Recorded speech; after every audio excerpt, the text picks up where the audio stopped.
Bismillahirrahmanirrahim. Assalamualaikum warahmatullahi wabarakatuh. Alhamdulillahirabbil alamin hamdan katsiran thayyiban mubarakan fi. Aradal amanata 'ala samawati wal ardi wal jibali fa abaina ay yahmilnaha wa ashfaqna minha wa hamalaha al-insan innahu kana zaluman jahula. Asyhadu an la ilaha illallah wahdahu la syarika lah wa asyhadu anna Muhammadan 'abduhu wa rasuluhu la nabiyya ba'dah. Allahumma salli ala nabiyyina Muhammadin wa ala alihi wa sahbihi wa man tabi'ahum bi ihsanin ila yaumiddin wa ba'du. Alhamdulillah, pada kesempatan pagi hari ini kita kembali bertatap muka dalam rangka mengkaji suatu ilmu yang mungkin masih jarang dikaji di sekitaran kita, yakni tentang metode pengobatan nabawi yang lebih khusus ke dalam praktek ruqyah syar'iyyah.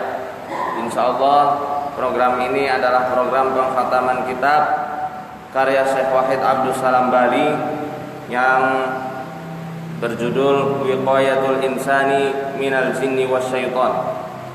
Wiqayatul Insani Minal Jinni Wasyaitan.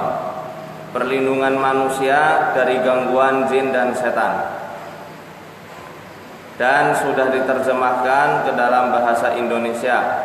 Judulnya Ruqyah. Nah, besar itu, warnanya putih, tulisannya besar merah, Ruqyah, pengobatan gangguan jin dan sihir. Itu satu buku, dua rangkap buku. Pertama Wiqayatul Insan dan As-Sarimul Battar fi Tasaddi Saharatil Asrar. Itu yang sudah banyak dijual di Gramedia dan toko buku di Nusantara. Alhamdulillah. Jadi sekarang alhamdulillah ya, karena ini semakin hari, semakin minggu, semakin banyak yang hadir. Alhamdulillah Bapak Ibu sekalian, kita sudah masuk ke pembahasan yang kedua, bab 2 tentang haqiqatul jin. Apa kemarin bahasannya? As-sar'u haqiqatuhu wa ilajuh.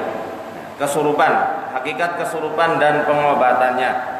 Bab kedua. Jadi di bab kedua ini kita akan banyak praktek. Bahkan kata Syekh Wahid Abdus Salam Bali, inti dari kitab Wiqayatul Insan Minal Jinni Wasyaitan itu ada di bab yang kedua. Intinya di bab yang kedua, mungkin Bapak Ibu pernah ada yang baca bukunya atau ada yang punya bukunya tapi tidak dibawa ke sini. Bisa dilihat ada banyak sekali percakapan-percakapan, ya, model-model percakapan antara Syekh Wahid Abdus Salam Bali dengan para jin. Tetapi dalam cetakan yang ke-12 ini beliau mengatakan, ya, tidak ada faedah sama sekali pada percakapan-percakapan yang beliau tuliskan antara beliau dan jin. Bukan tidak ada faedah sama sekali, mohon maaf. Faedahnya dikit, ya, faedahnya kecil. Dan bahkan beliau mewanti-wanti untuk tidak berlarut-larut ngobrol sama jin yang kita ruqyah.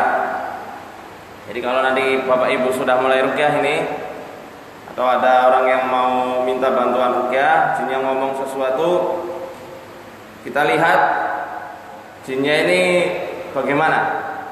Kalau tipe-tipe jin yang nggak bisa diajak kompromi, ya nggak usah kita ladeni.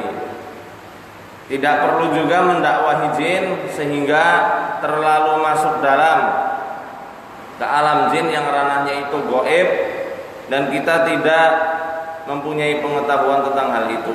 Seperti contoh, "Hei jin, istrimu berapa? Hei jin, di mana rumahmu? Wahai jin, sekolahmu di mana?" Tidak perlu.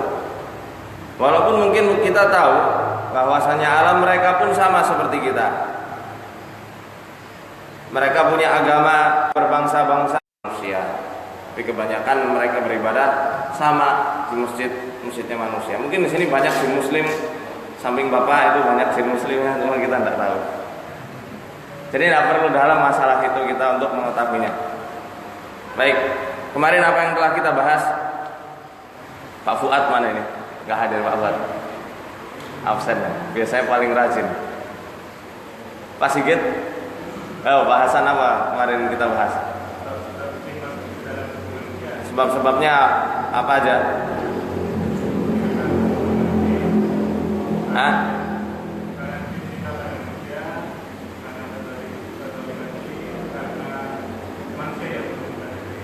Ya, pertama karena sebab kecintaan jin terhadap manusia. Kedua, sebab dendamnya jin kepada manusia, karena mungkin manusia tidak sengaja nyiram air panas ke rumahnya, karena mungkin manusia tidak sengaja mengencingi jin tersebut, dan lain-lainnya. Itu karena dendamnya, masul intiqam. Kemudian karena keisengan jin, sehingga jin itu ngisengin manusia. Ada 4 keadaan yang ditulis oleh Syekh Wahid Abdul Salam Bali dalam kitab ini. Apakah 4 keadaan tersebut? Coba disebutkan, Mas Arif. 4 keadaan yang membuat manusia itu mudah dimasuki jin, apa aja? Ayo buka catatannya. Ini diuji nanti untuk jadi praktisi di Arsada. 4 keadaan apa aja?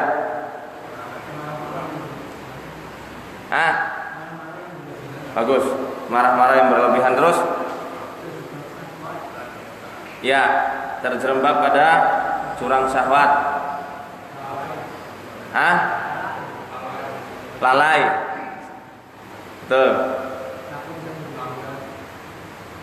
Takut yang berlebihan atau sedih yang berlebihan. 4 keadaan ini yang membuat setan mudah masuk. Sangat marah, kemudian sangat lalai, sangat takut, serta pengen nikah cuma belum ada pasangannya. Yaitu syahwat, nggak tahu nyalurinnya kemana. Makanya para peruqyah itu dianjurkan sudah menikah.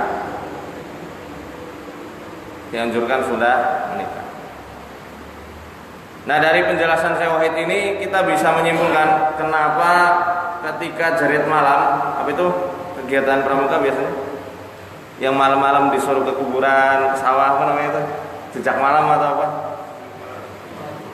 Jejak malam. Kalau dulu saya itu KMD. Kalau di sini apa namanya? Ya jejak malam gitu ya. Kenapa ketika jejak malam diadakan perenungan-perenungan, ditakut-takuti sama seniornya, terutama pas anak baru masuk itu di mahasiswa, ospek. Kenapa kok banyak yang kesurupan? Ya inilah jawabannya. Mereka ditakut-takuti sampai akhirnya ketika ketakutan itu memuncak, jin mudah masuk. Kan biasanya tuh kakak kelasnya petantang-petenteng kayak Ateng. Saya seniornya. Akhirnya di ospek, adik-adiknya diomel-omelin, dimarah-marahin. Ya kan biasanya ada tipe yang seperti itu. Saya dulu di Gontor ospek 1 tahun, Masya Allah. Dan ospek zaman saya waktu di Gontor masih pakai fisik, pakai selang, disuruh merayap kayak tentara. Ya dulu, sekarang udah nggak boleh. Dan ada beberapa juga yang dapat akhirnya kesurupan. Karena apa? Saking takutnya. Ketika takut itu memuncak, setan tahu manusia itu sedang lemah, merasuklah ia. Nah kalau sudah merasuk, biasanya seniornya pada bingung, aduh pergi. Pas seniornya petantang-petenteng, ternyata yang masuk jin macan, bingung lah. Macan Siliwangi misalnya. Atau jin apa gitu yang menyerupai makhluk-makhluk yang menyeramkan. Akhirnya bingung sendiri. Cari kesana kesini siapa yang bisa ngobatin, bingung sendiri, akhirnya datang ke dukun. Padahal itu ulah dia sendiri. Makanya ya, kegiatan nakut-nakutin junior hentikanlah, kasihan. Mereka yang akhirnya punya mental lemah, jiwanya lemah, bisa disusupi jin ketika mereka dalam kondisi yang sangat ngedrop. Bagaimana jin masuk ke tubuh manusia? Ada yang masih ingat? Kaifa yadkhulul jinniyu fi badanil insi wa aina yastaqir? Beliau mengatakan al-jinnu rihun. Jin itu tubuhnya angin. Angin jin tubuhnya. Wa jismul insan bihi masam. Sedangkan tubuh manusia terdapat banyak sekali lubang-lubang pori-pori. Ya, walidzalika yumkinu lil jinni an yadkhula min ayyi makanin fi jismil insan. Maka dari itu karena tubuh manusia ini terbangun dengan adanya banyak pori-pori yang ada di tubuh, banyaknya lubang-lubang yang bisa terbuka dan tertutup atau bahkan tidak bisa ditutup sama sekali. Maka dari itu mungkin sekali jin itu masuk ke dalam tubuh manusia yang banyak lubangnya. Ya, di antara lubang-lubang manusia yang sudah ma'ruf dalam kitab-kitab fikih, lubang-lubang yang membatalkan puasa menurut mazhab Syafi'i ada 5 ajwaf, ada 5 lubang. Telinga, hidung, ketika masuk air, telinga, hidung, mulut, kubulain. Kubulain itu apa? Lubang dubur dan lubang kemaluan. Nah, dari 5 lubang inilah kadang-kadang setan juga bisa masuk, atau bahkan memang seringnya masuk lewat situ. Telinga, ketika kita subuh kesiangan, malam lewat, ya bahkan udah sholatnya subuh duha, mereka akan ngencingi telinga kita, bahkan bisa masuk lewat telinga. Ketika pagi disunahkan oleh Nabi Shallallahu Alaihi Wasallam, hadis riwayat Imam Tirmidzi, untuk untuk beristinthar. Idza staiqadha ahadukum falastanthir salatan. Apabila salah seorang di antara kalian bangun dari tidurnya, hendaklah dia menghirup air 3 kali. Hirup, keluarkan. Fa inna syaitana yabitu ala khaysumihi, karena yang namanya setan selalu tidur ya, bermalam di mana? Lubang hidung manusia. Khaysum di mana letaknya? Betul. Nanti bisa dilihat dalam Hasyiah Imam Al-Bajuri. Bajuri ya, fikih Bajuri. Di situ dikatakan khaysum itu di mana? Khaysum adalah batalnya puasa manusia. Bukan di sini, menurut saya. Di sini tempat util. Ini bukan khaysum. Lebih dari itu, aqtabul anf itu di sini. Nah, di balik sini kan ada kelenjar pituitari. Bapak Ibu pernah kemasukan air? Nah, batas yang membuat hidung panas dan perih itu yang namanya khaysum. Sini. Itu yang batalin puasa, kan di sini. Paham di sini? Makanya disuruh hirup dalam-dalam. Nah, makanya dalam terapi ruqyah pun ada metode tas'id, meneteskan cairan-cairan ke dalam hidung manusia. Biasanya kita menggunakan habatus sauda atau cairan kurah yang lainnya. Bisa menggunakan cairan kurah. Pakai cabai boleh kalau kuat, supaya keluar lendirnya. Terus kemudian melalui 2 lubang, maaf, baik itu anus maupun kemaluan. Apa satu lagi? Oh, mulut ya. Mulut, jin bisa masuk. Banyak hadis yang meriwayatkan tentang masuknya jin ke dalam mulut. Contoh ketika sedang bertasawuf, nguap. Idza tata'aba ahadukum falyughliq ala fihi biyadihi fa inna syaitana yadkhul. Apabila salah seorang di antara kalian menguap, tutuplah mulutnya dengan menggunakan tangannya. Fa inna syaitana yadkhul. Karena saat itu setan hendak masuk ke dalam tubuh manusia melalui mulutnya. Hadis riwayat Imam Bukhari dijelaskan juga, idza tata'aba ahadukum, falyaruddahu mastata'a. Apabila salah seorang di antara kalian menguap, tahanlah rasa keinginan untuk menguap itu semampunya. Ya, fa inna ahadukum idza qalaha dhahika syaitan. Karena sesungguhnya kalau di antara kalian menguap sampai mengeluarkan bunyi wah, kayak Godzilla itu, setan bakal ketawa terbahak-bahak. Wah, syukurin aku berhasil memasukkan tentara-tentaraku ke dalam tubuh kalian. Apa tentaranya? Mikroba, virus, ya, bakteri-bakteri jahat, yang mana mulut ini tidak punya alat penyaring. Beda sama hidung. Hidung Allah ciptakan ada alat penyaring udara berupa bulu hidung. Jangan dicabutin itu, udah fitrahnya manusia. Ntar bulu hidungnya bersih, kita hirup banyak upilnya nanti. Malah nggak ada upilnya tapi malah penyakitan. Kalau mulut tidak Allah ciptakan dalam rongganya itu rambut-rambut untuk menyaring udara. Makanya dalam kitab Al-Haqaiqut Tibbiyatu fil Islam dijelaskan ketika mulut ini dibiarkan terbuka lebar, setan akan masuk membawa tentara-tentaranya merusak tubuh manusia. Paham sampai di sini? Itu diantara masuknya mereka. Nah, jin ketika masuk ke dalam tubuh manusia itu rasanya seperti masuk angin. Kadang ini pengalaman mungkin di sini pernah ada yang kena ganggu. Biasanya orang mau kemasukan telinga itu gembredek, apa namanya? Berdengung kencang. Bukan kemas, itu sudah mulai mendekat dan hendak masuk. Gembruduk. Kayak angin persis, kayak orang kemasukan angin. Atau ketika kita jalan-jalan naik nanjak ke gunung, tiba-tiba kuping kita budak. Nah, itu dia. Orang yang kena ganggu jin atau bahkan kemasukan, kupingnya sering merasa seperti budak, seperti tuli. Enggak tuli apa, kayak orang kemasukan angin itu kalau menanjak seperti itu. Makanya kadang orang-orang yang kena ganggu jin, pendengarannya kurang fokus, kalau diajak ngobrol suka ndak nyambung. Apa? Ngomong apa kowe? Diulang-ulang. Itu karena kupingnya sedang hendak dirasuki oleh sesuatu.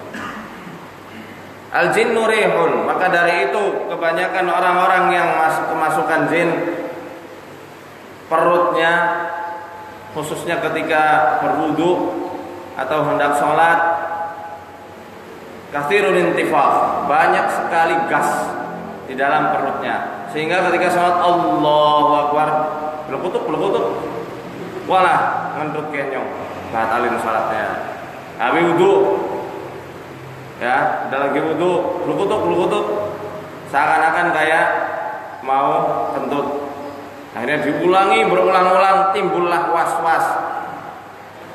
Was-was ini tingkat parahnya dalam kitab Kaifatu Ali Jumari dijelaskan kalau was-was selalu diperturutkan, setan membuat was-was sehingga kita mengulangi wudu berulang-ulang, mengulangi sholat, usolli Allah. Ini yang pakai usolli. Kalau tidak pakai usolli, dalam hati Allah, ulang lagi Allah, urung mantap Allah, sampai imam sujud masih seperti itu. Loh, itu tingkat parah, ada yang semacam itu. Teman saya waktu di kantor ada yang ada yang macam itu. Ini orang sholat takbiratul ihram berkali-kali tidak rambung-rambung. Entah apa yang dipikirkan. Kalau kita disuruh fokus 100% ya susah. Ya. Cukup ta'awud, niatkan untuk Allah Subhanahu wa taala, Allahu Akbar, takbir, mantapkan hati. Kalau sudah parah dan itu selalu diperturutkan, nanti akan masuklah penyakit kejiwaan yang disebut hipokondriasis, penyakit jiwa yang akut, sangat akut, sehingga selalu dibuat was-was, tak punya pendirian sama sekali. Mau keluar rumah takut, lagi di teras takut, naik motor, bukan tabrakan, di teras, bukan apa contohnya, bukan kena ini kena itu, sudah tidak benar itu. Jadi harus dilawan. Karena mereka angin, kita butuh sekali yang namanya obat-obatan yang meluruhkan angin.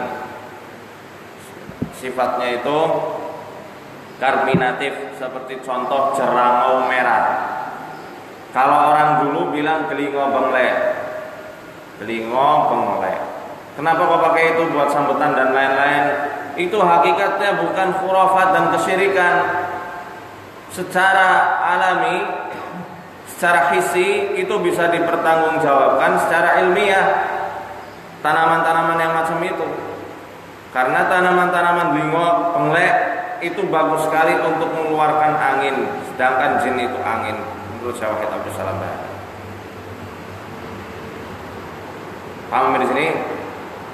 Gak mesti kalau misalnya ada gelingo benglek, ya pakai zat sauda, habbatul barokah, habbatul sauda, minyak jintan hitam atau habbatul sauda, cari toko herbal banyak. Jintan hitam juga bagus sekali untuk mengeluarkan angin. Maka dari itu para ulama juga sering menggunakan habatus sauda untuk mengobati gangguan jin. Karena mungkin di zaman dahulu kala nenek moyang kita yang di Nusantara ini tidak ada yang namanya habatus sauda, makanya pakai telingo benglek yang mudah dicari di sawah. Seperti itu. Selagi tata cara penggunaannya makul, ya bisa diterima logika, itu tidak dipermasalahkan. Misal dioleskan, dibuat minum, tidak masalah. Yang masalah ketika telingo benglek itu dibebak, habis itu diikat pakai kain putih, digantungkan. Nah sudah, itu masalah itu. Gunanya apa secara hisinya itu apa? Apa gunanya gantungan untuk obat seperti itu, Ini kaidah-kaidah dalam ruqyah juga nantinya. Semoga bisa dipahami, karena kebanyakan orang-orang ketika saya menggunakan telingo benglek dibilangnya tasabuh sama dukun, termasuk pakai ini ikat juga dibilang tasabuh sama dukun. La haula wala quwwata illa billah. Wong pendahulu kita di Muhammadiyah, nih pakainya ini Jenderal Sudirman. Beliau kiai dan juga jenderal. Ya, masya Allah, ketauhidannya mantap dan mutaba'ah sunnahnya juga luar biasa. Ini bukan tanda orang dukun ini seperti ini. Nah ini supaya nantinya bisa difahami betul-betul. Nanti akan kita bahas nusroh juga di sini itu seperti apa. Ruqyah dan nusroh. Oke? Mana dalilnya bahwasanya jin itu angin? Ada yang masih ingat? Oh, tinggal baca itu di buku. Dalilnya ya ada dalam surat Ar-Rahman, surat Ar-Rahman ayat 14. Ar-Rahman ayat 15. Wa khalaqal janna min marijim min nar, dan dialah Allah yang menciptakan bangsa jin dari nyala api yang panas. Wa yaqulu Ibnu Abbas radhiyallahu anhuma, berkatalah Ibnu Abbas radhiyallahu anhuma, ya, min tarfil lahabi, jin itu diciptakan dari ujungnya api. Wa tarful lahabi wa huwal hawa'us sakhinul khariju minan nar. Yang disebut tarful lahab, ujung api, adalah hawa yang panas di luar inti api itu sendiri. Jadi jin itu diciptakan dari hawa yang panas, bukan dari apinya, tapi dari jilatan api yang ada di atasnya itu. Ya, paham ya? Ini dalil yang dibawakan oleh Syekh Abdul Salam tadi. Wa indama yadkhulul jinni fi badanil insi yatawajjahu mubasharatan ilal mukh. Ketika jin masuk ke dalam tubuh manusia, dari arah manapun dia masuk, dia langsung menuju kepada otak. Dan kadang proses menuju kepada otak itu lama, tidak langsung. kebanyakan lama. Karena pernah kita jelaskan kan waktu kemarin itu, jin, tahapan dan tingkatan jin ketika masuk ke dalam tubuh manusia. Al-iqtiran, pertama hanya ada di sekitarnya. Itu dibuat hawanya panas, dibuat satu sama lain sering cekcok, dibuat merinding-merinding. Kita tidak takut, tetapi ketika masuk ke dalam tempat yang memang dikatakan angker atau ada jinnya, tiba-tiba tubuh merinding. Kenapa? Karena itulah hijab yang Allah kasih ke dalam kepada tubuh manusia. Tanpa hijab tersebut, jin bakal masuk kepada seluruh manusia tanpa dia pilih-pilih. Makanya walaupun kita tidak takut merinding, itu ibaratnya kutub utara ketemu kutub utara, magnet. Dia nggak bakal ketemu. Itu bedanya. Kecuali manusia ini sudah membuka segelnya sendiri kayak Naruto ini ya, dibuka segelnya, segel Kyuubi-nya itu dibuka. Entah mau pakai puasa pati geni, puasa muti, puasa merawat, puasa ngalong, puasa ngasrap, puasa lainnya, itu pembuka. Karena awal mula pembuka segel-segel manusia ada di perutnya. Mana adamiyun syarrun wi'an illa min batni. Ya. Tidaklah ada suatu wadah yang paling buruk yang diisi terus-menerus oleh manusia kecuali daripada perutnya sendiri. Dan pertama kali yang ditusuk oleh setan ketika bayi itu lahir adalah lambungnya. Makanya setan-setan sering mewahyukan kepada para wali-wali setan untuk berpuasa atas nama dirinya. Walaupun kadang dibubuhi puasa atas nama Allah, tapi puasanya apa? Pati geni, tidak makan, tidak minum, tidak tidur, tidak boleh kena cahaya. Kuat, ada yang kuat sampai 40 hari, Masya Allah. Sedangkan kita disunahkan Nabi untuk puasa Senin Kamis BA, buatnya luar biasa. Gimana? Inilah ngapa kadang-kadang rahasianya dukun itu kok kelihatannya lebih mantap daripada kita yang membacakan Quran. Ya jelas dukun, dia betul-betul total menjalankan syariatnya setan. Syariatnya setan. Lah kita menjalankan sunnah Nabi itu setengah-setengah. Ada orang jenggotan di ejek-ejek katanya kambing. Ada orang pakai cadar diajak-ajak katanya ninja. Iman macam apa kayak begitu? Mana mungkin bakal menang sama dukun? Syariat Allah dia hina-hina. Ada saudara semuslim lagi ngadakan pengajian malah dibubarkan, tapi dangdutan tidak dibubarin. Ya kan? Itulah. Oh gitu katanya mau menang lawan dukun. Hayhata. Wong Senin Kamis masih angel, puasa Ramadan bolong-bolong. Kalau ada yang semacam itu. Nah, makanya ruqyah ini menuntut kepada keistiqomahan dalam Islam, dalam tauhid, dalam memegang teguh sunnahnya Kanjeng Nabi Sallallahu Alaihi Wasallam. Ruqyah ini juga menuntut betul-betul kita memahami agama ini dengan sebenar-benarnya, menuntut kita sebagai sebuah pelaksana dan juga mengambil Quran sebagai sahabat kita. Tanpa itu dukun bakal menang karena ibarat tirakatnya lebih sempurna. Seperti itu ya. Kanjeng Nabi Shallallahu Alaihi Wasallam kurang apa beliau? Habibullah, Sayyidul Anbiya wal Mursalin. Beliau kekasihnya Allah, penghulunya para nabi dan rasul, sang pemilik syafaatul uzma, ya, yang memiliki syafaat yang paling besar di hari kiamat, dijamin surganya oleh Allah Subhanahu wa taala. Beliau pernah kena sihir dari salah seorang Yahudi dari Bani Zuraik, namanya Labid bin Al-Aqsam. Disihir, saat beliau kena sihir, beliau masih minta jawaban dari Allah Subhanahu wa taala. Istifta, minta kepada Allah Subhanahu wa taala setiap hari. Bahkan dalam kitab Fathul Bari karangan Al-Hafidz Ibnu Hajar Al-Asqalani dijelaskan ketika beliau kena sihir, Rasulullah sallallahu alaihi wasallam baru disembuhkan oleh Allah kurang lebih 1 tahun. Ada yang mengatakan 6 bulan. dan yang paling rajih 40 hari. Tidak langsung Allah sembuhkan. Subhanallah. Apa yang beliau lakukan ketika beliau sedang disihir? Berdoa, bertawakal, meningkatkan kesabaran, meningkatkan keimanan, dan tidak pernah putus asa dari jawaban Allah Subhanahu wa taala dari doa-doanya beliau tersebut. Nah, kita siapa? Bahkan ada ini orang sini mengatakan, sudah kamu tidak usah diruqyah syar'iyyah, pergi aja ke si fulan. Sekali usap, sekali tiup, kamu sembuh. Masya Allah.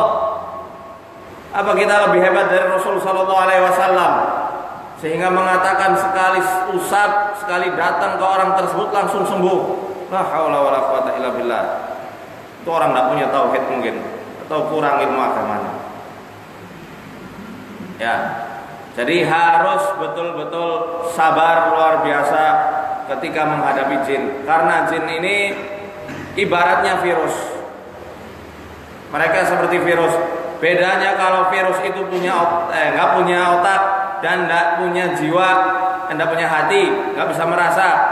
Tapi jin ini mempunyai otak, dia cerdik, hafal betul seluk-beluk tubuh manusia, dan dia punya perasaan, punya akal. Makanya dia ngeyel, kita harus lebih ngeyel untuk betul-betul berpegang teguh pada Al-Quran dan As-Sunnah. Allahu Akbar. Allahu Akbar. Ah, seperti itu. Biar semangat nih. Jangan ngantuk ya. Kemudian ada yang masuk ke dalam pori-pori, ada yang ke dalam aliran darah, seperti yang disabdakan Nabi SAW. Inna syaitana yajri min ibni Adam majrad dam. Ya, sesungguhnya setan itu berjalan-jalan di tubuh manusia melalui pembuluh darahnya. Nah, kadang ketika jin itu sudah masuk lebih sampai ke tahap hormonal, ketika kita ruqyah, tiba-tiba dia naik ke darah, rasanya gatal, lebih gatalnya di dalam. Itu sebenarnya efek bagus. Itu efek bagus. Pernah ada di sini yang diruqyah, kemudian setelah diruqyah malah gatal-gatal. Itu bagus. Nanti biasanya dia akan keluar macam melenting-melenting, kayak jerawat-jerawat gitu, kayak bisul, atau muncul seperti lebam-lebam kayak habis digebuki. Kalau orang dulu bilang orang lebam habis bangun tidur dicium setan, bisa jadi seperti itu. Tapi sebab ilmiahnya karena pembuluh darahnya tidak lancar. Ya, jadi jangan semuanya karena jin juga. Oke, baik, kita lanjut. Ini murojaahnya lumayan lama. Kita lanjut kepada ciri-ciri orang yang kena gangguan jin. A'radu masil jinni lil ins.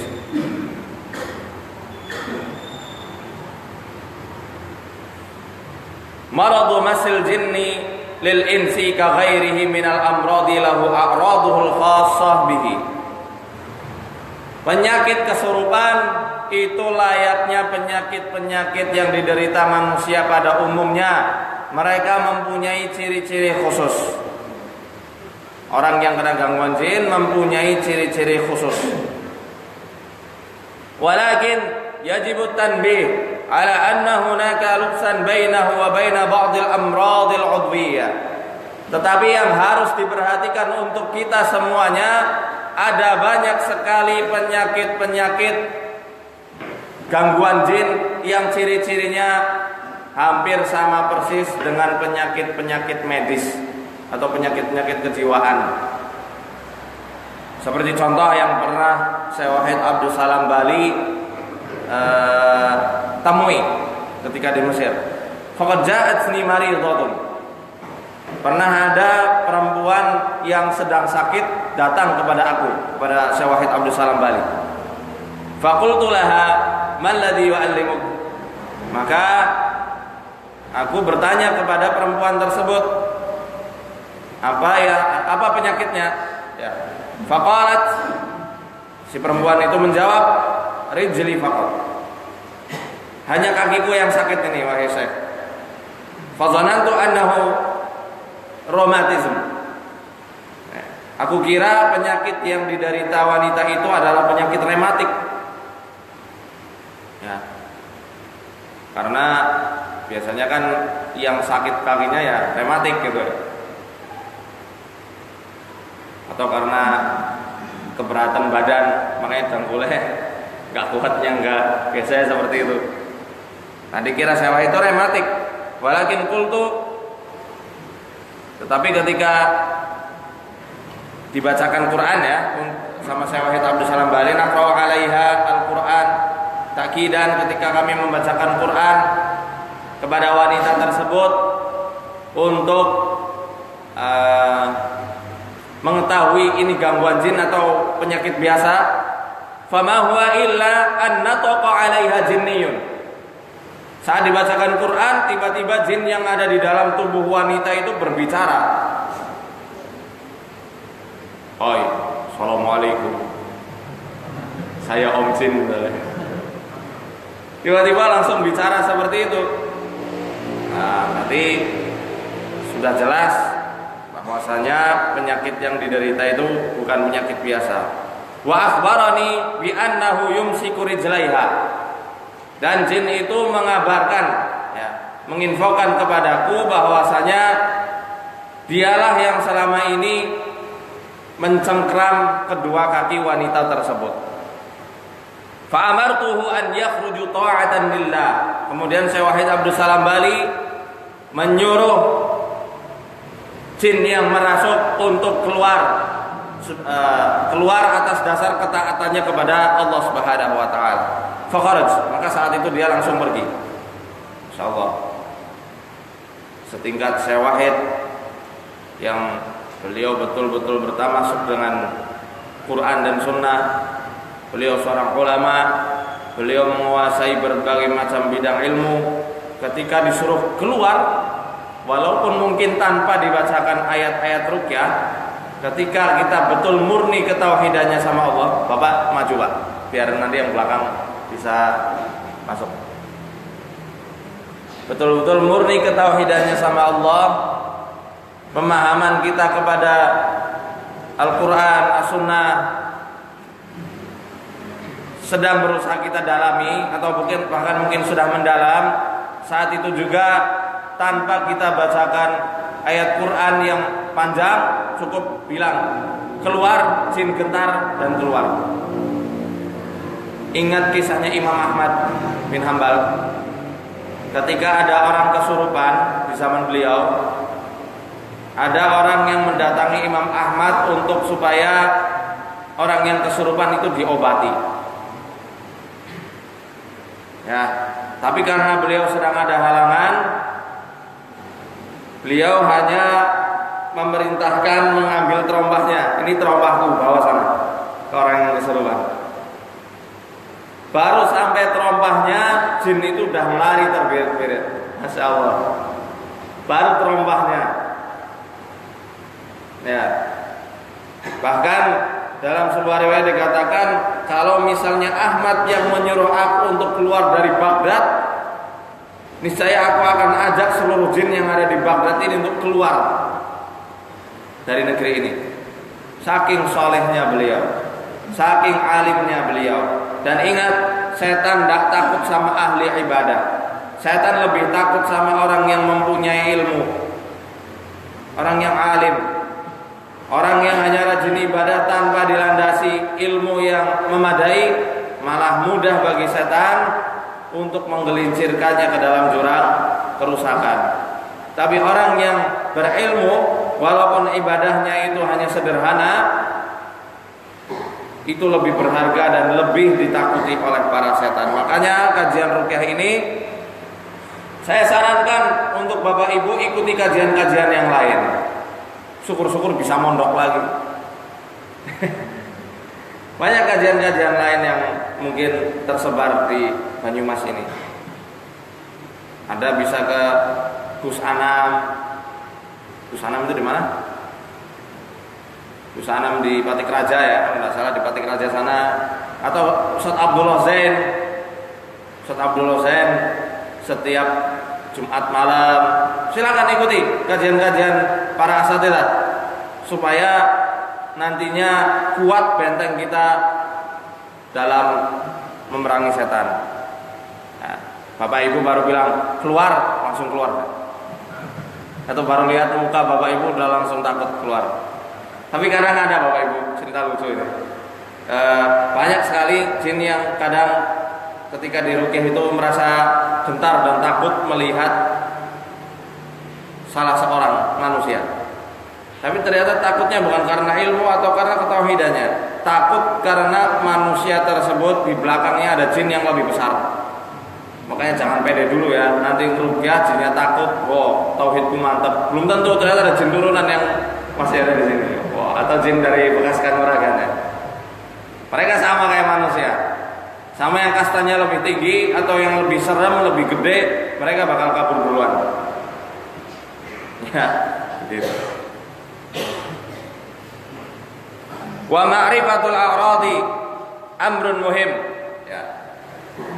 Untuk mengetahui ciri-ciri orang yang kena gangguan jin adalah sebuah perkara yang amat sangat penting bagi setiap peruqyah. Binisbatil mu'alij, ya, untuk setiap para orang yang mengobati. Wa hadhil a'radu tanqasimu ila qismaini. Nah, tanda-tanda orang kena gangguan jin menurut Syekh Wahid Abdul Salam Bali terbagi menjadi dua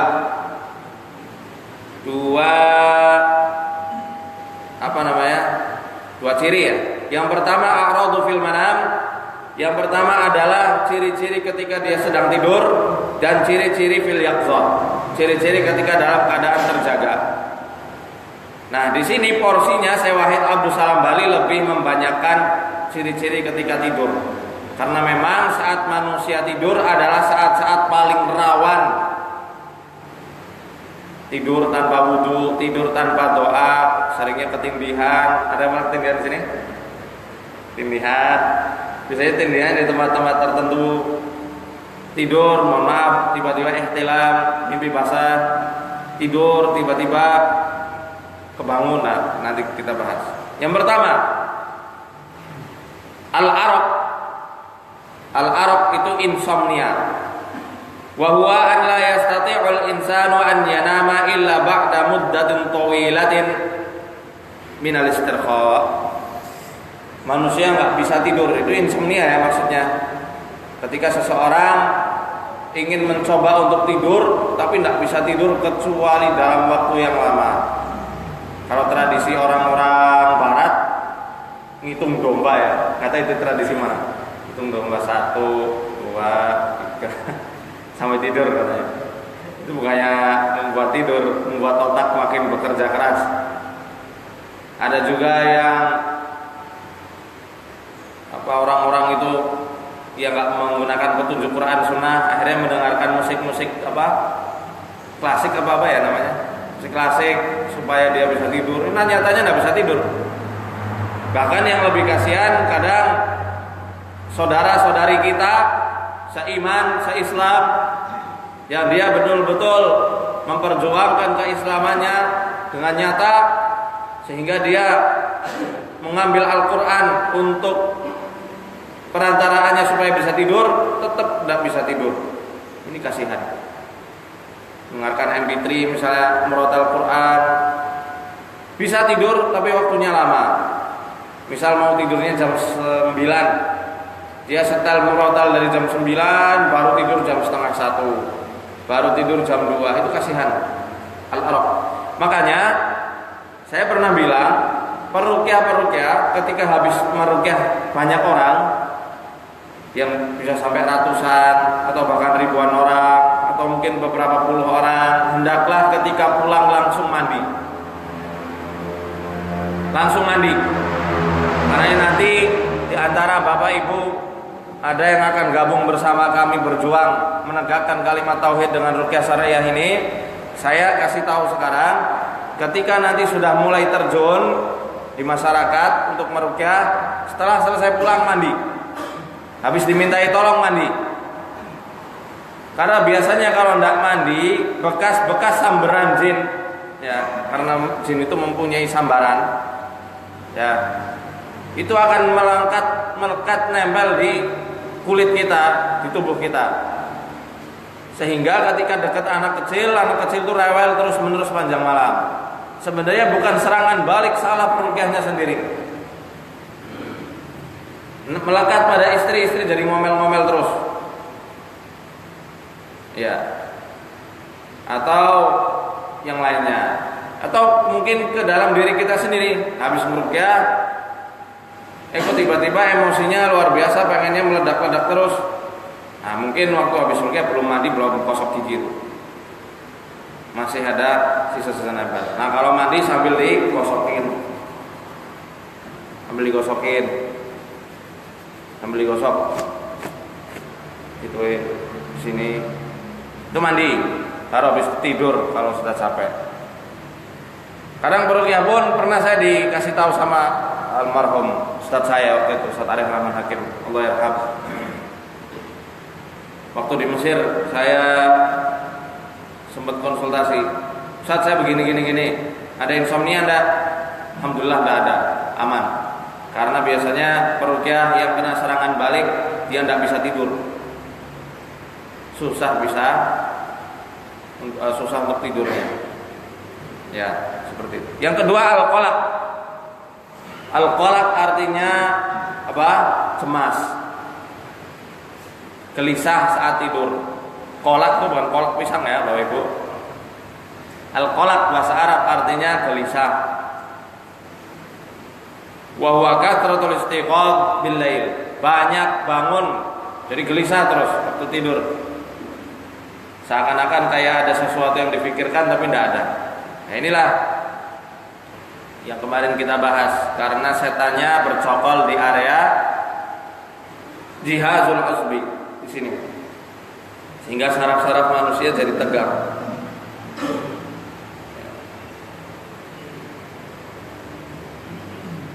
Di otak kecil biasanya mereka. Yang ketiga al-kawabis. Al-kawabis maknanya adalah erep-erep, ketindihan. Erep-erep atau ketindihan. Wahia an yaral insanu fi manamihi syai'an yudayyiquhu wa huwa yuridu an yastaghitha fala yastati'. Orang repan kan seakan-akan lihat di alam mimpinya ada sesuatu yang menekannya atau ada sesuatu yang menindihnya. Dia pengen minta tolong, pengen bangun dari tidurnya tapi tidak bisa. Ada yang pernah repan? Aneh gitu. Dia udah berusaha teriak-teriak. Bahkan ada yang berusaha membaca ayat kursi tapi tidak bisa. Nah, itu namanya al-kawabis. Al-kawabis. Arab. Kemudian yang keempat, al-ahlamul mufzi'ah. Mimpi yang menyeramkan. Al-ahlamu al-mufzi'ah, mimpi yang menyeramkan. Yang kelima, ru'yatul hayawanat fil manam. Sering bermimpi melihat hewan-hewan di dalam alam mimpinya. Kal qitti, seperti kucing, wal kalbi, anjing, wal ba'ir, onta, wal tuqban, ular, wal asad, singa, wal tha'lab, serigala, wal far, atau tikus. Kucing, anjing, onta, ular, singa, serigala, atau tikus. Itu seringnya hewan-hewan yang disukai iblis, sukai jin, sehingga ketika mau mengganggu manusia, mimpilah seperti itu. Ada sebuah penelitian menarik dari Al-Ustaz Arifuddin hafizahullah ta'ala. Beliau mengatakan ketika kita bermimpi di alam mimpi, kemudian mimpi melihat hewan semacam itu, lihat warnanya. Kalau kita pengen tahu berapa jumlah jin yang mengganggu, lihat jumlahnya. Misal diganggu sama 2 ular, maka kemungkinan yang masuk dan mengganggu ada 2 jin yang ada di dalam tubuhnya. Misal ada 3, berarti ada 3. Itu kaidah dari Syekh Abdullah As-Sadhan yang dikutip oleh Syekh Ustadz Arifuddin. Ya. Dan bisa kita lihat dari corak warnanya. Kalau merah itu biasanya dari sihir-sihir merah, as-sihrul ahmar, gunanya untuk membunuh, untuk menyakiti, menyiksa secara perlahan, merah. Kalau emas warnanya emas ya, yang mengganggu, maka itu hewan yang dikirim melalui tenung atau teluh, santet ya, dan masih diaktifkan oleh dukunnya hingga saat itu juga, itu emas. Tapi terkadang anak-anak indigo yang dia itu mempunyai jin yang sudah turun-temurun di leluhurnya, sering juga melihat naga emas, khususnya yang dikatakan sebagai titisannya Roro Ngalor Ngidul. Roro apa? Nyi Roro Kidul. Nyi Roro Kidul.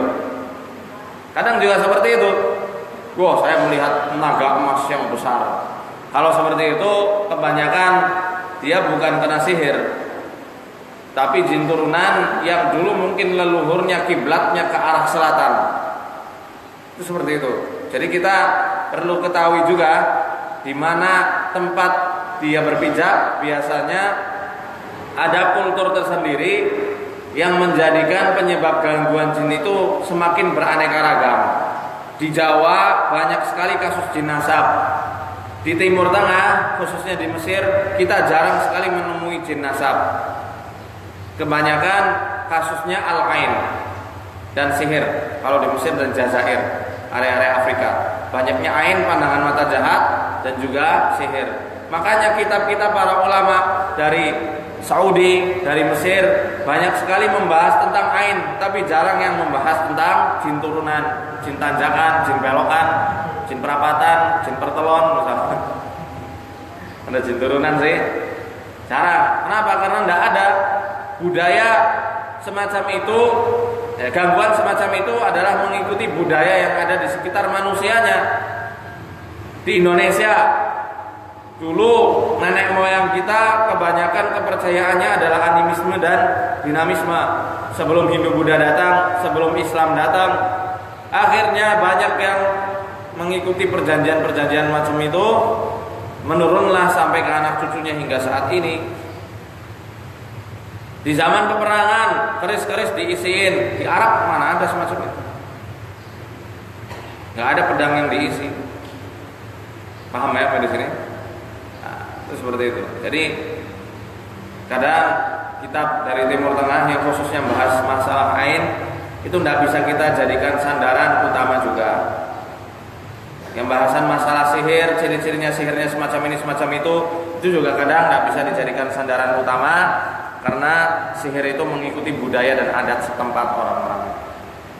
Kalau tadi hewannya warnanya hitam, kembali lagi laptop. Kalau hewannya warna hitam, itu dari ilmu-ilmu hitam. Saya seperti itu. Kalau hijau, dari amalan-amalan yang tidak disunahkan Nabi SAW. Baik berendam di aliran tiga aliran sungai, puasa-puasa yang tidak ada syariatnya, zikir-zikir yang sampai jutaan ya. Itu dari Syamsul Ma'arif, dari situlah biasanya masuknya mereka. Baik, lanjut ciri yang ke-6, al-qardu 'ala al-anyab fil manam. Gigi geraham sering berdecit, keret kalau orang Banyumas bilang kan, keret, sering berdecit gigi. Gigi orang yang kena gangguan ya, tahu sebilang dari, bukan gigi kita, gigi orang yang kena gangguan, sering berdecit. Ketujuh, ad-dhahak, awil buka, awil surahu fil manam. Sering ketawa-ketawa sendiri, nangis-nangis atau berteriak histeris ketika tidur.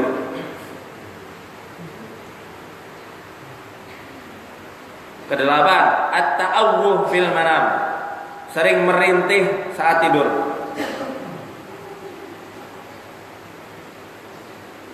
An yaquma aw yamshi wa huwa na'imun duna an yash'ura. Tiba-tiba berdiri atau berjalan dalam keadaan tidur. Ada yang begini? Ada siapa? Sum.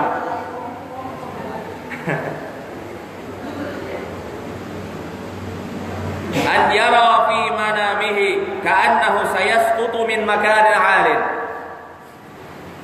Bermimpi seakan-akan dia itu mau jatuh dari tempat yang tinggi. Pernah? Pernah. Tapi kalau sekali enggak masalah, kalau berkali-kali masalah itu. Ya. Biasanya kalau ini memang sihir, itu wujud sihir-sihir yang dia itu ditaburkan di area tempat-tempat dia itu sering berjalan. Kalau memang itu gangguan jin biasa, ya seringnya adalah jin yang tipenya itu suka mencuri dengar ke langit, sehingga punya intuisi yang kuat, punya firasat yang kuat. Nah, ini tulisan sejak lama sudah saya tulis masalah ini. An yara nafsahu fi maqbarah aw mazbalah aw tariqin muwahhishin. Bermimpi seakan-akan dirinya berada di kuburan, di tempat sampah, atau di tempat yang angker, di hutan atau di mana. Pernah ada yang mimpi begitu?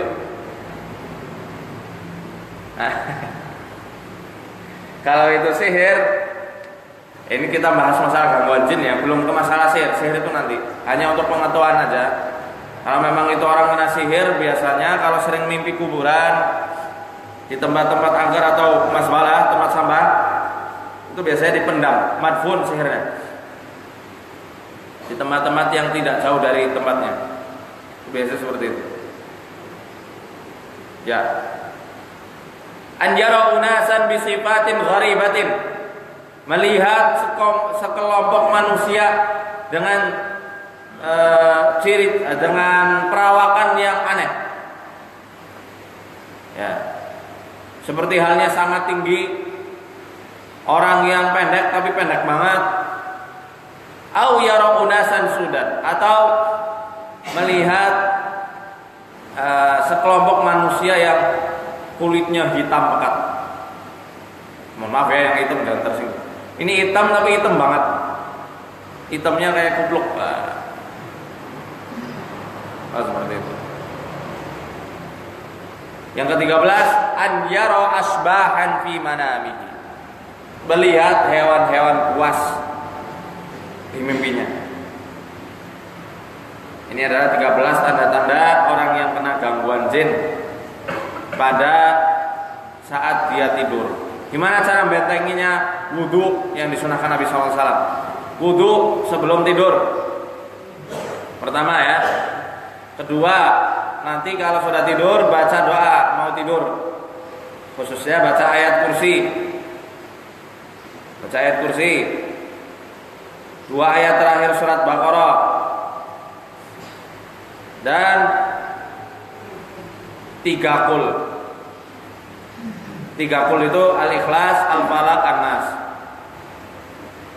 Bacalah sekali-sekali boleh, tiupkan dulu ke tangan, baru diusap ke seluruh tubuh. Syukur kalau bisa sholat witir dulu. Kalau ngantuk ya sudah. Kalau nggak bisa baca semuanya karena terlalu ngantuk, minimal baca ayat kursi. Tetap biasanya yang berwudu ngantuknya hilang, ngantuknya ketunda. Tapi habis itu tidurnya masya Allah lebih enak. Ya, begitu. Al-a'radu fil yaqzah, tanda-tanda ketika dalam keadaan tersadar. Oke? Yang pertama, as-suda'ud daim bi syartin an la yakuna sababuhu mardan fil ainain awil udunain awil an awil asnan awil hanjara awil ma'idah. Pusing yang bertahun-tahun tidak sembuh-sembuh. Asalkan pusing tersebut bukan karena sakit mata, bukan karena sakit telinga, bukan karena sakit di hidungnya lagi pilek misalnya, bukan juga karena sakit gigi, bukan karena sakit lambung bermasalah, tenggorokan bermasalah, akhirnya nyerangnya ke kepala, pusing, muter-muter. Ini pusingnya tanpa ada sebab medis yang jelas.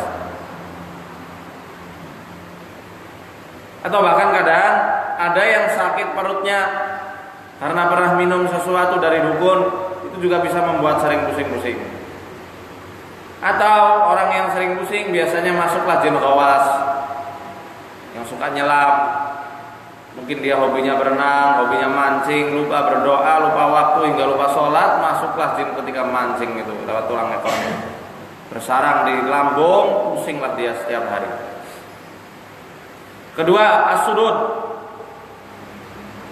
As-sudud ini terhalang dari melakukan ketaatan,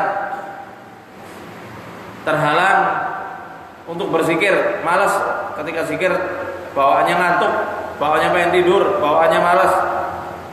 Wa anis sholat, ketika sholat adzan bukannya bergegas wudu, dia malah tidur. Wa anit ta'ati kulliha, dan dari segala ketaatan-ketaatan yang Allah perintahkan. Yang ketiga, as-surud. As-surud itu maksudnya adalah depresi atau stres. Nah, untuk mengetahuinya apakah orang itu stres murni atau karena gangguan jin, rukyahlah orangnya sama keluarganya. Gak usah dibawain orang lain, cukup pegang ubun-ubunnya, bacakan ayat-ayat rukyah. Ada di buku terjemahan ini ada di buku saya nanti juga ada. Bacakan ayat-ayat rukyah. Kalau ada reaksi kesurupan, reaksi-reaksi yang aneh, dia muntah, dia sendawa, dia kentut-kentut, mungkin ada sesuatu yang ada di dalam tubuhnya. Tapi terkadang orang yang depresi ketika kita rukyah tidak ada reaksi apa-apa, maka kumpulkan semua keluarganya, tanyai, ada tidak jimat yang masih tersimpan? Ada tidak di antara keluarganya ini yang mungkin dari kecil dia itu indigo, punya kemampuan di luar batas kemampuan manusia pada umumnya? Kalau misal jawab ada atau mungkin tidak ngaku, rukyah semuanya secara berbarengan. Kemarin lihat episode rukyah kemarin Sabtu pagi, itu caranya seperti itu. Pegang semuanya. Biasanya nanti yang memang menjadi pusat gangguan reaksinya paling kencang, paling brutal. Ya.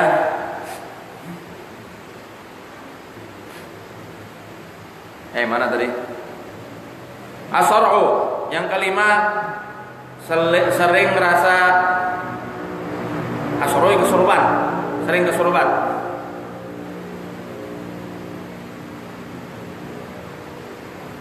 Sering merasa kesemutan, khususnya di ujung-ujung jari tangan dan kaki.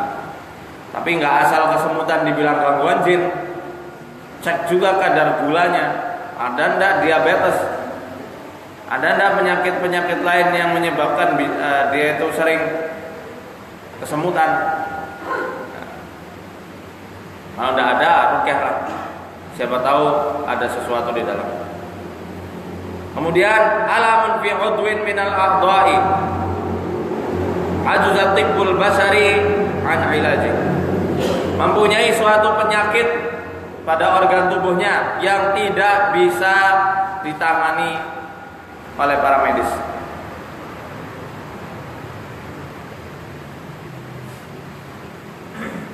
Bismillah.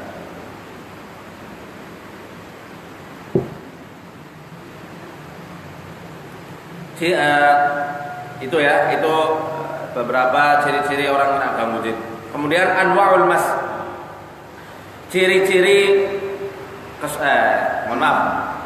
pembagian kesurupan, jenis-jenis kesurupan, jenis-jenis kesurupan. Ada yang masih hafal? Ya. Yang pertama masuk kulliyun, kesurupan secara total, 100% orang itu tidak tahu apa-apa. Wa huwa an yamussal jinnu al jasada kullah. Ya, ini jin itu berhasil merasuk secara sempurna di tubuh seseorang sehingga orang tersebut tidak sadar apa yang terjadi di sekitarnya ketika dia sedang kesurupan. Itu kulli, total. Kemudian masun juz'iyun, kesurupan parsial.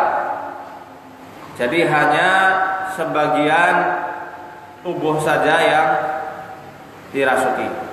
Wa huwa an yumsika udwan wahidan kadhira awir rijla awil lisan.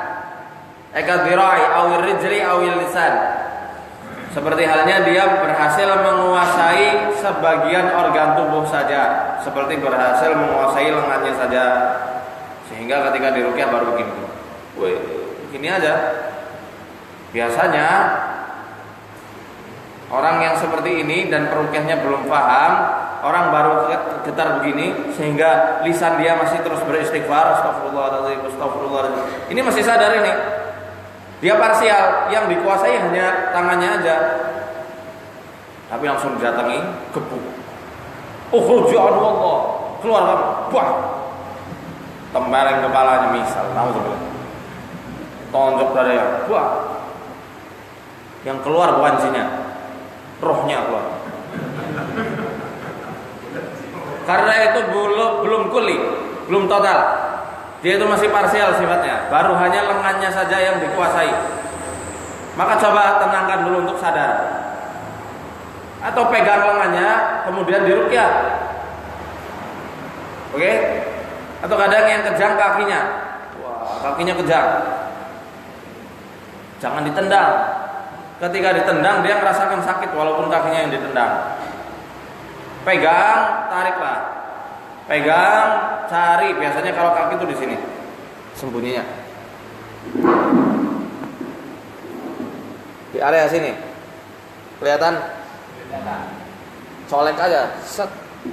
Cari urat yang bermasalah. Biasanya ada yang ganjal. Mau praktek? Prakteknya besoknya ya. Saya mau ke Pekalongan soalnya. Nah, seperti itu ya. Itu kalau di kaki, kalau di tangan mau pegang di area belikat, di area rusuk aja. Biasanya di area situ dia akan bersemayam. Gimana sih? Oh, masya Allah salah. Atau biasanya kalau tangannya yang bergerak-gerak semacam itu, masalahnya ada di perut. Bisa juga dia permasalahan sihir. Ruqyah perutnya detox bisa menggunakan daun pegagan, bisa menggunakan daun gandarusa, bisa menggunakan jus apel yang dicampur 5 sendok minyak zaitun.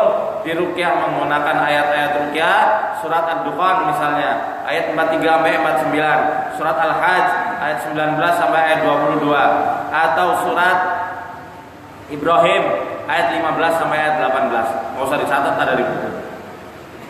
Ya. Kemudian diminumkan. Nanti kalau muntah berhasil ada. Dia enggak getar-getar lagi. Paham di sini? Itu parsial. Jangan digebuki. Masun daimun. Dia kesurupan secara terus-menerus. Wa huwa an yastamirral jinnu fi jasadihi muddatun tawilah. yakni jin itu terus-menerus ada di jasad orang tersebut dengan jangka waktu yang lama. Masun taif wa huwa la yastaghriqu aktsar min daqaiqal kawabis. Seperti halnya masun taif adalah sifatnya temporer. Kalau daim dia terus-menerus sifat kesurupannya. Tapi kalau taif temporer. Seperti halnya orang ketindihan, hanya sebentar saja. Seperti halnya orang diruqyah yang jiwanya masih lemah sehingga dia kesurupannya bentar.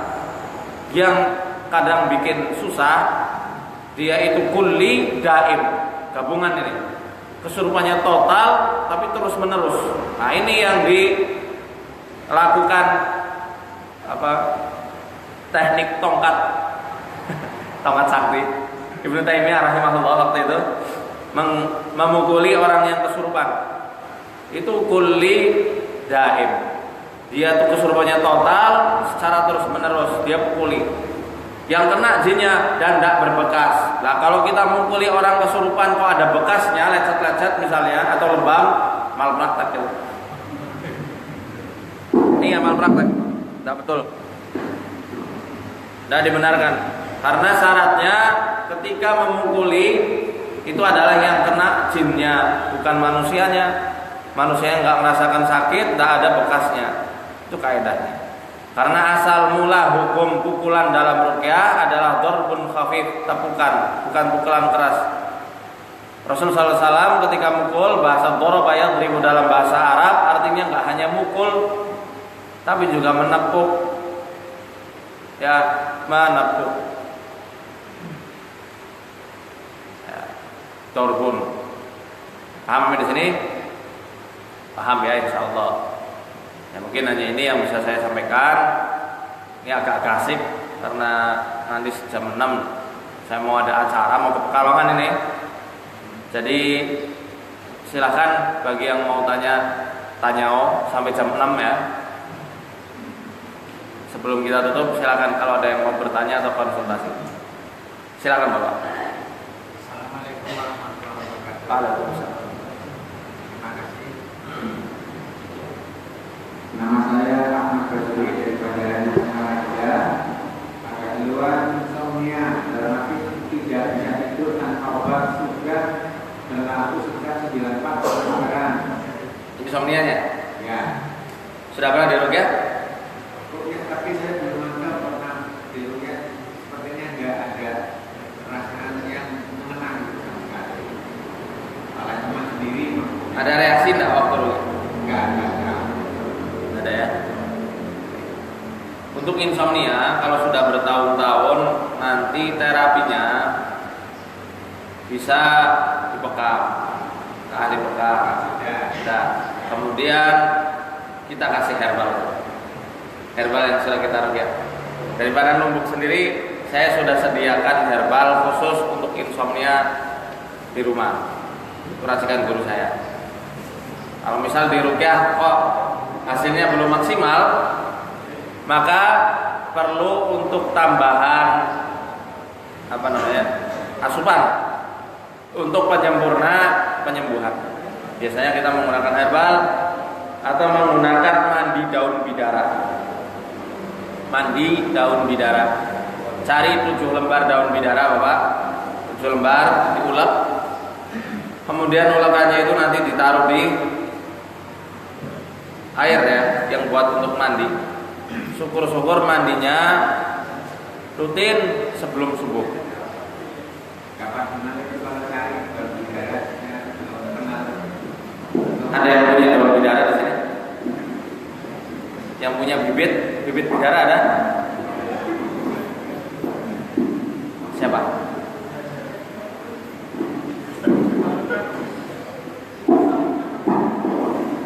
Ada? Jual bibitnya? Oh sama bapak ini nanti ada. Kayak itu Pak. Mas siapa namanya? Hah? Ya Pak, Mas Dedi. Beliau ada jual bibit bidara. Seperti itu. Jadi harus mandi, bekam, rutin, minum herbal, sama ruqyah mandiri secara terus menerus. Untuk pertolongan awal sekarang belum bisa. Ya. Belum bisa. Kalau untuk ruqyah sekarang belum bisa. Ya masih Pak. Bentar, Bapak ada amalan-amalan yang dari dulu diamalkan? Wiridan mungkin? Ya tidak dia pinter gitu Pak. Nah, ya apa itu? Ya Al-Fatihah sekian kali. Itu masalah. Itu dari situ membuat orang itu akhirnya jadi insomnia dan kerah kabut. Dari amalan semacam itu. Bukan Qur'annya yang salah, tata caranya yang nggak pernah ada contoh. Akhirnya menjadikan seseorang dimasuki oleh sesuatu yang tidak nampak.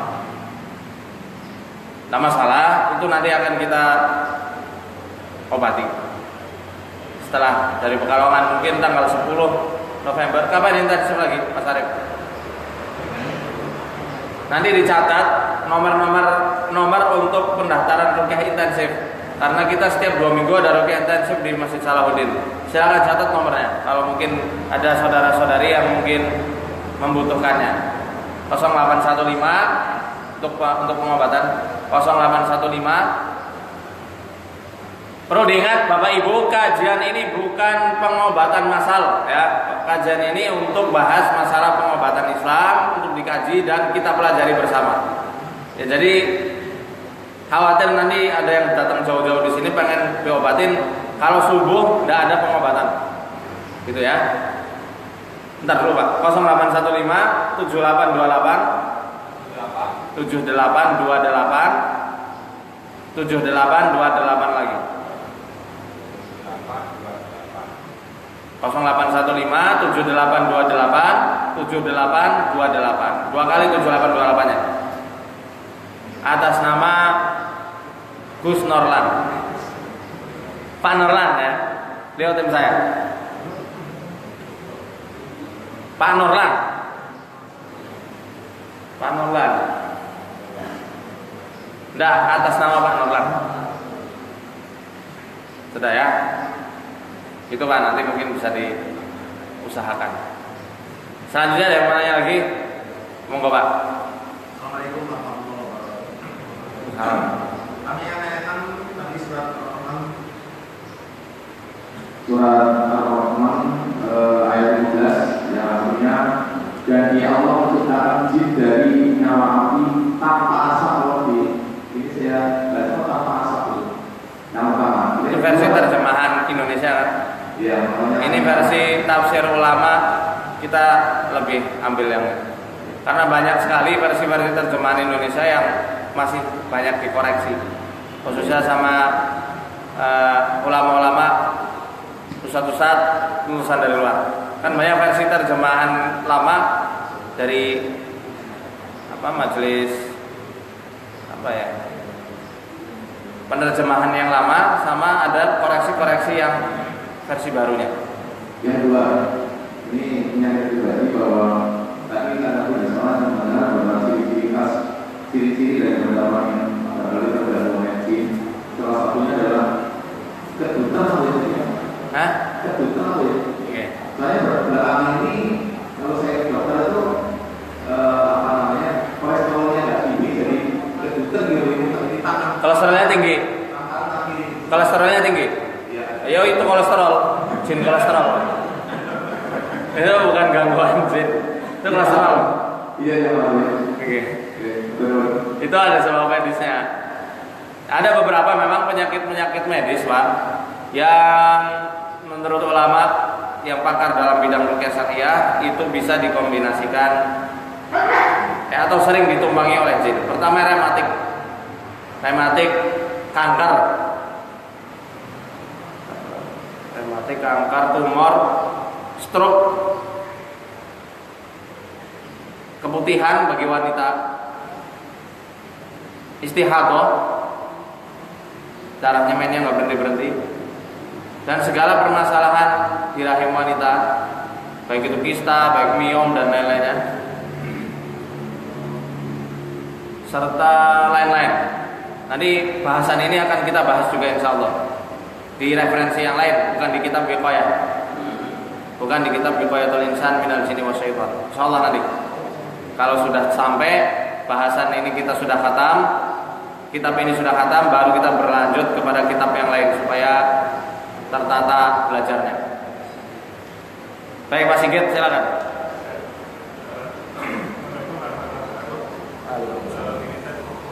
Kalau dari ciri-ciri yang tadi itu kan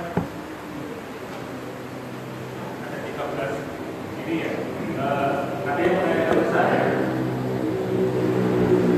kalau dia justru sering ngantuk, mau ngaji ngantuk, baca Quran ngantuk, terus kemudian dengar pengajian tidur, itu apakah termasuk salah satu ciri-ciri gangguan jin? Kebalikan dari tadi, kalau tadi kan insomnia. Kalau ini sekarang malah justru dia apa ngantuk gitu, kalau mendengar kajian kan. Itu yang pertama. Kemudian yang kedua, ini titipan juga pertanyaan saya.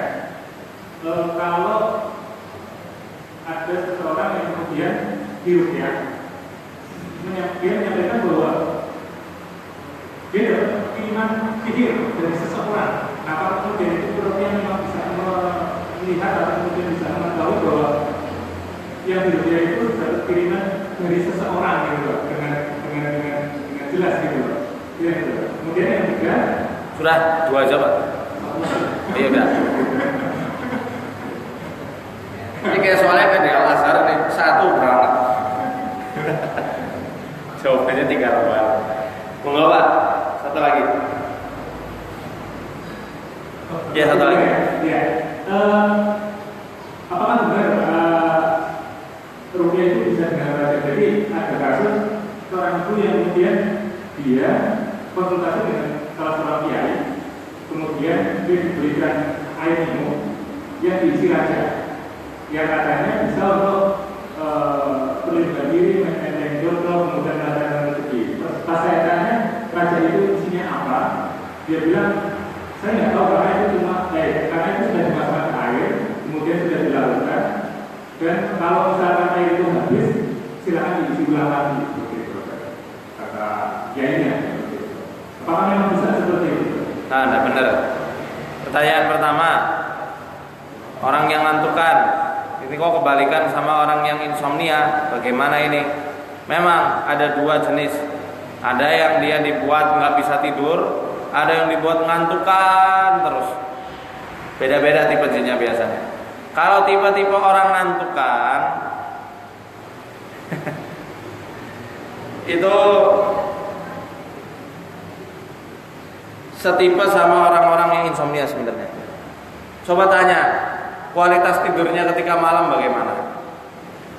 Ya, saya tahu dia tidur jam 9, bangun jam 3. Kalau yang bawaannya lesu ngantukan, biasanya orang-orang kayak begitu pernah ikut kanuragan, tenaga dalam, olah-olah pernafasan, ya, apa yang energi-energi alam itu yang diserap-serap. Termasuknya, mohon maaf, termasuk seperti pertanyaan Bapak tadi, makanya saya langsung mengarah kepada amalan, karena memang dengan amalan-amalan yang macam itu biasanya yang masuk nanti jin tipe-tipe yang angin toyar itu. Kan sinfun lahum ajnihatun yatiruna fil hawa. Jenis pertama adalah jin yang mempunyai sayap melayang-layang di udara. Jin macam pertama ini yang menurut para ulama dikatakan dia bakal terundang ketika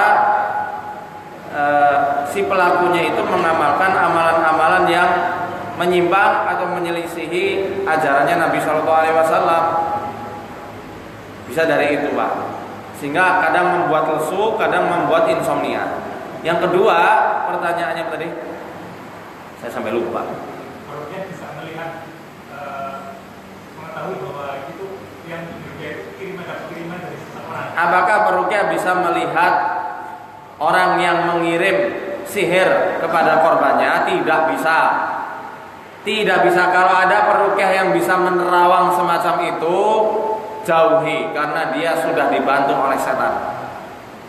Kalau bisa menerawang ya, dia orang datang tiba-tiba dia langsung kata, kamu kena santet, kamu kena gangguan jin, yang ngikutin kamu itu gondorwo tingginya 5 meter. Wah sudah, kok kamu yang kena ganggu berarti Pak, saya tak ruqyah. Malah pasiennya yang meruqyah-peruqyahnya. Kalau dia ngaku-ngaku bisa melihat jin, karena kita sudah bahas bolak-balik, orang-orang yang bisa melihat jin, dia itu kena ganggu. Bahkan kata Imam Syafi'i harus dihukum. Harus dihukum. Bisa menerawang itu juga penerawangan hasil dari setan.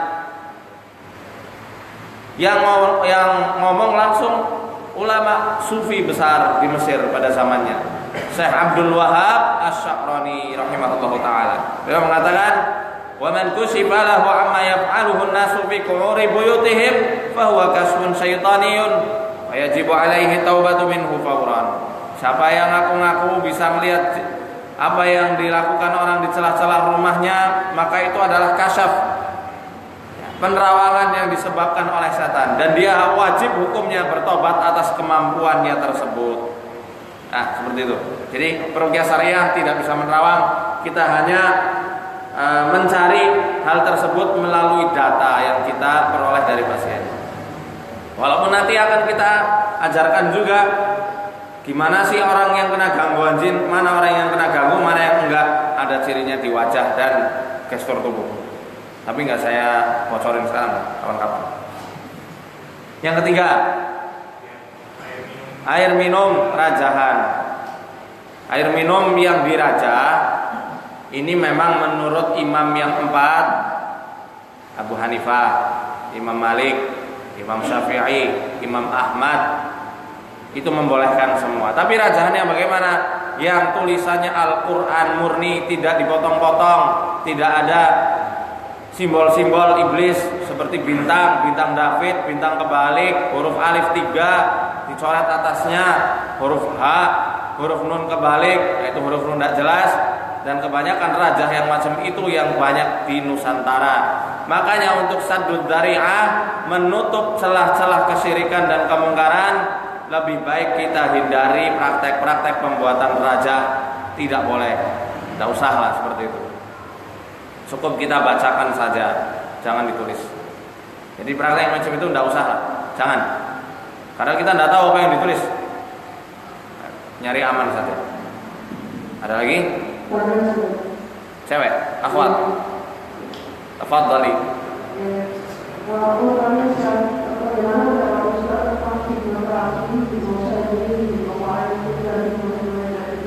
Hipnotis ya? Yang hipno siapa? Hafid Quran. Ya.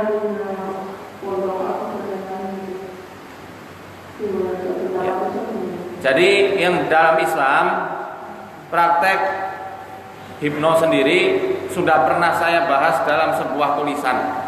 Saya kurang setuju kalau dikasih nama hipno. Karena hipno sendiri adalah salah satu nama dari dewa-dewa orang yang disembah orang Yunani di peradaban Yunani kuno. Hipnos, dewa tidur. Ya. Makanya lebih baik jangan dikasih nama hipno. Ya. Misal bisa dikatakan psikoterapi ruqyah, psikoterapi bekam, ya, atau psikoterapi parenting. Mungkin bisa seperti itu bahasanya. Dalam Islam hipnotis, ya, yang hipnotis versi sekarang ya, versi orang yang dipahami orang-orang di zaman sekarang itu disebut dengan kata al-fa'lu. Al-fa'lu dalam hadis riwayat Imam Bukhari. Masih dalam bab yang sama, al-fa'lu ini dimasukkan oleh Imam Bukhari dalam bab al-mardha, bab penyakit dan penyembuhannya. Apa itu al-fa'lu? Perkataan atau sugesti yang baik. Ini dicontohkan oleh Nabi Shallallahu Alaihi Wasallam. Al-fa'lu. Dan masih jarang orang yang mengetahuinya. Masih di jilid yang ke-13. Apa itu al-fa'lu? Menurut Ibnu Hajar al-Asqalani adalah al-kalamut thayyib, perkataan yang baik. Kalimatun hasanat, perkataan-perkataan yang baik serta menenangkan hati. Sugesti-sugesti yang bagus, sugesti-sugesti yang dapat membangun seseorang. Itu al-fa'lu. Maka lebih baik jangan dinamai hipno. Ya. Hipnoterapi itu kan memberikan sugesti baik ketika menerapi orang, iya kan? Ya. Jadi ya kita sebut al-fa'lu saja, jangan pakai hipnoterapi.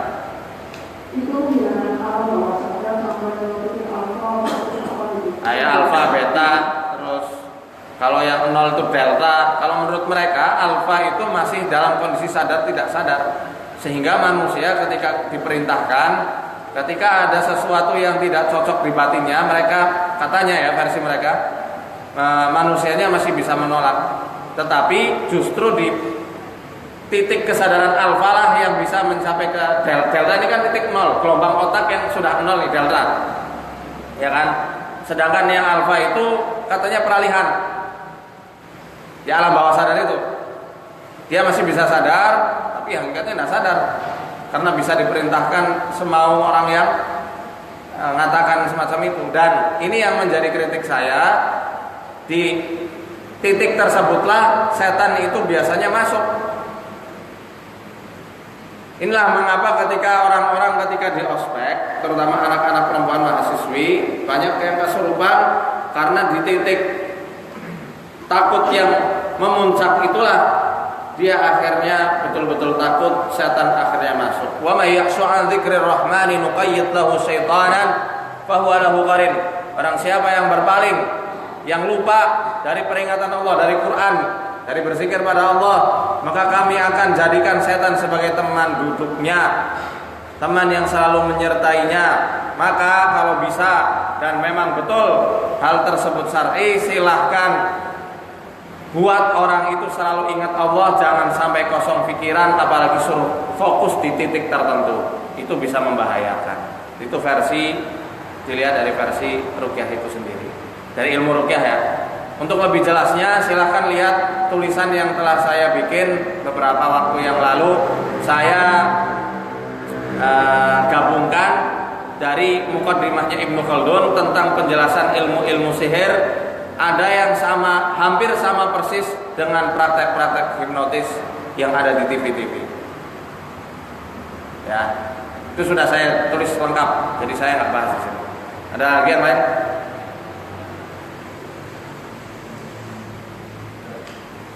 Apa? Ada? Pak?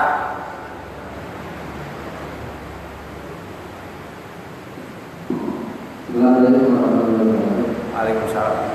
Saya pernah mengalami mimpi dulu, dulu, hampir tidak malam dulu, terus hanya sampai kemudian dan di akhir tahun 92 saya bahkan habis pilihan terus merasa seperti roh ini lepas karena saya jadi ada gerakan kontak kaki ini saya tegak saya dalam posisi itu terus saya melihat wajah saya dalam posisi itu yang memang persis pada posisi seperti itu. Apa itu tanda-tanda karena ini tidak berhenti? Bisa jadi semacam itu, atau karena proses peredaran darah ke otak kurang lancar. Ada dua kemungkinan. Nah, nanti kapan-kapan kita undang praktisi medis supaya lebih bisa detail menjelaskan perkara sleep paralysis. Betul ya Pak? Ketindihan, mimpi-mimpi buruk semacam itu nanti akan kita bahas. Cuma apa yang tadi Bapak sampaikan bisa positif karena kena gangguan jin yang macam itu. Jadi sebelumnya ini ketemu sama apa? Ya itu kena ganggu itu kalau semacam itu. Itu kena gangguan jin. Ada gangguan. Silakan Pak yang belakang.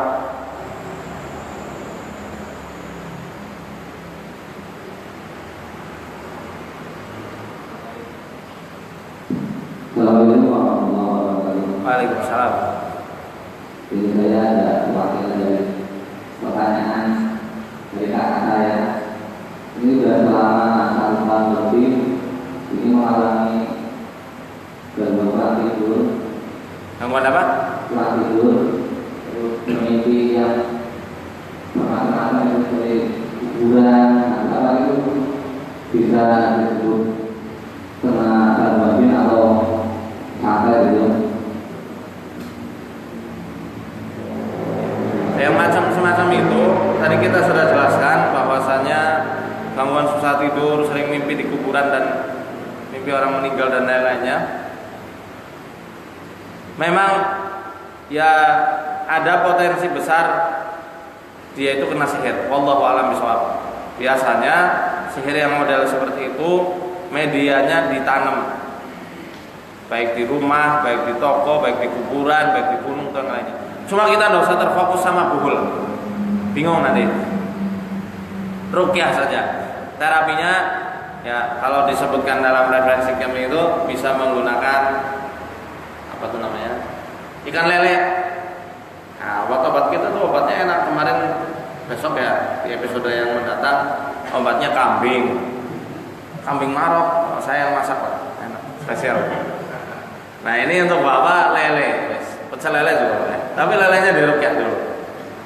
Itu bisa biasanya untuk nusrah yang syar'i yang dibolehkan secara syariat dan itu dan itu bermanfaat untuk penyembuhan insyaallah. Coba dulu aja, direndam dulu di air yang sudah diruqyah, terus dimasak sesuai selera. Pakai sambal boleh, pakai lalap boleh. Ya, terus pakai labu beligo. Nah, nanti lihat aja di YouTube penanganan orang yang pakai beligo. Tahu beligo Pak? Beligo itu labu, buah labu, macam labu ya, tapi ada pukurnya, ada bedaknya, labu bedak. Ya, itu diparut. Gitu ya Pak ya? Sama-sama. Baik, mungkin hanya ini yang bisa sampaikan. Kita tutup dengan doa kafaratul majelis. Subhanakallahumma wa bihamdika asyhadu an la ilaha illa anta astaghfiruka wa atubu ilaik. Semoga ilmu yang kita dapatkan hari ini bermanfaat untuk kita semuanya, untuk umat, menjadi ilmu manfaat, amal jariah untuk guru-guru kita semua, khususan untuk Syekh Musa Sungkar hafizahullah, Syekh Wahid Abdul Salam Bali hafizahullah, dan Ustaz Arif Rahman Hakim rahimahullah taala. Ya. Kurang lebihnya saya mohon maaf. Nanti tunggu pengumuman di Facebook. Bagi yang mau rutin ikut kajian di sini, ada grup WhatsApp yang dibikin sama Mas Arif Rianto. Ya, jangan lupa setelah ini sholat suruh terlebih dahulu supaya kita mendapatkan pahala haji dan umrah insyaallah. Alhamdulillah, arsadani Allah wa iyyakum. Assalamualaikum warahmatullahi wabarakatuh.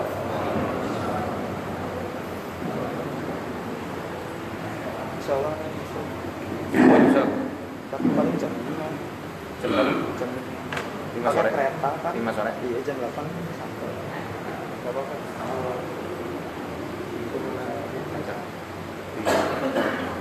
Siapa?